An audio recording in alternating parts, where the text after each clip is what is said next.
Fastener bonding. Installing fasteners or other threaded hardware with epoxy dramatically improves load carrying capacity. We'll show you two methods of hardware bonding. Basic fastener bonding.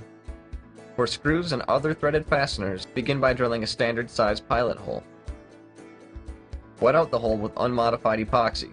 If the hole is stripped or oversized, apply additional epoxy thickened with 404 high density filler.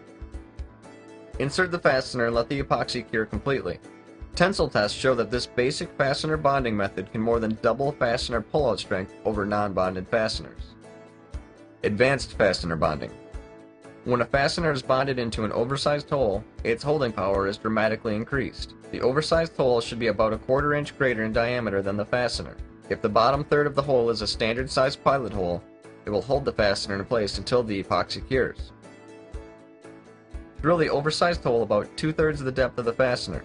Then drill a standard sized pilot hole to the full depth of the fastener. Wet out the hole in fastener threads with unmodified epoxy. Fill the hole with thickened epoxy with adhesive filler. 404 filler works best for fastener bonding. Install the fastener, clean up any excess epoxy, and allow it to cure thoroughly.